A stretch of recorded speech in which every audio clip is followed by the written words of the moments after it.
Bienvenue à la mini-méditation du mercredi de l'Institut biblique de Bruxelles.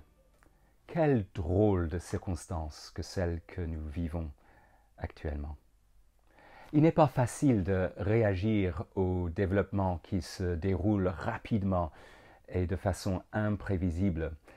Nous risquons de nous sentir déboussolés. Il est donc propice que nous nous rappelions quelques certitudes. Je m'inspire d'une prédication que j'ai entendue lorsque j'étais jeune croyant. J'attire votre attention sur 4 certitudes qui se trouvent dans Hébreux 9, versets 27 et 28. Il est réservé aux êtres humains de mourir une seule fois, après quoi vient le jugement. De même, Christ s'est offert une fois pour porter les péchés de beaucoup d'hommes, puis il apparaîtra une seconde fois, sans rapport avec le péché, à ceux qui l'attendent pour leur salut. 4 certitudes. D'abord, les êtres humains meurent. Cela ne nous réjouit pas de constater que le Covid-19 provoque la mort de plus en plus de personnes en Europe et ailleurs.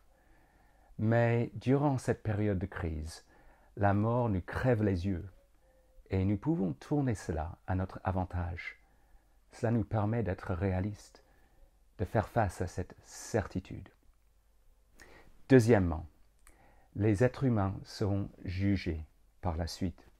Mort et jugement vont de pair. Lorsque vous entendez parler de la mort en rapport avec le coronavirus, pensez aussi au jugement. Il n'est pas question de tomber dans l'oubli ou d'être réincarné ou de rejoindre les étoiles là-haut, mais de faire face à notre Créateur et de lui rendre des comptes. Qui d'entre nous n'est pas coupable devant lui?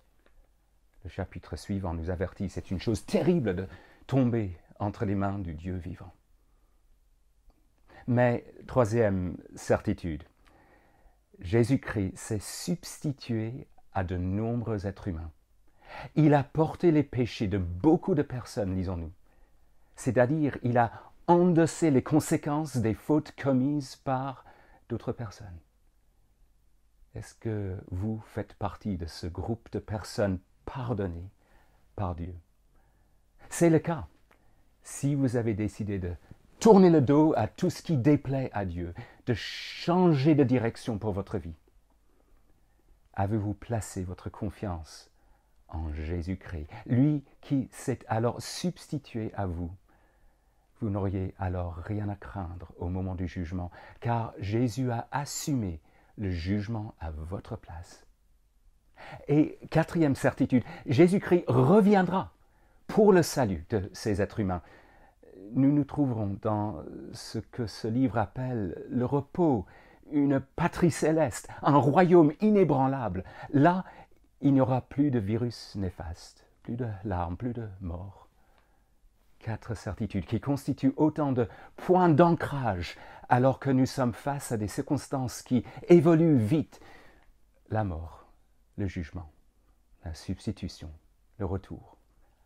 Accrochons-nous à ces certitudes dans la confiance.